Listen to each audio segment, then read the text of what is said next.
इस देश को सशक्त बनाने का, इस देश को दुनिया का विश्व गुरु बनाने का, इस देश को विकसित भारत बनाने का, इस देश के गांव, गरीब, किसान, मजदूर, माताओं, बहनों के विकास का,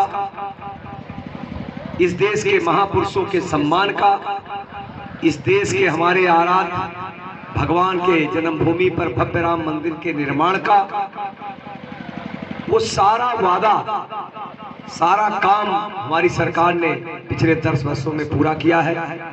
और इसीलिए हमारे प्रधानमंत्री जी कहते हैं कि आने वाला ये 5 साल इस देश को दुनिया का सिरमौर बनाने का समय होगा।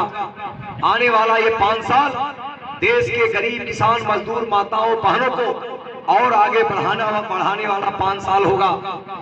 आने वाला ये 5 साल ये तय करेगा कि 2030 हिंदुस्तान विकसित भारत बन जाए।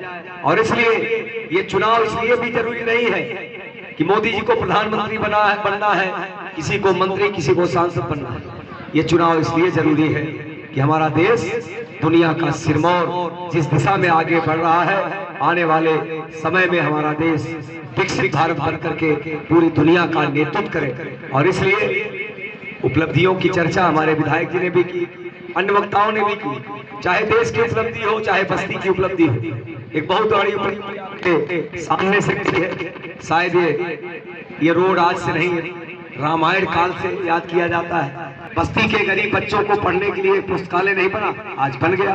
65 वर्षों में बस्ती के मजदूर के बच्चों को, लेकिन बहुत सारे काम बाकी हैं, आने वाले समय वो काम होंगे। और इसलिए जरूरी है, हमारे प्रधानमंत्री जी ने जो नारा दिया है, अब की बार 400 पार, फिर एक बार मोदी सरकार, उसमें आप सबका आशीर्वाद लगातार भारतीय जनता पार्टी को मिलता रहता है। पुनः एक बार आशीर्वाद दे करके मोदी जी को प्रधानमंत्री बनाइए। मुझे भी एक अवसर दीजिए जिससे बस्ती में तमाम ऐसे काम बचे हैं जिस काम को पूरा हम लोग कर सकें। यही निवेदन करते हुए, आप सबका आभार व्यक्त करते हुए मैं अपनी बात समाप्त करता हूँ। धन्यवाद, नमस्कार।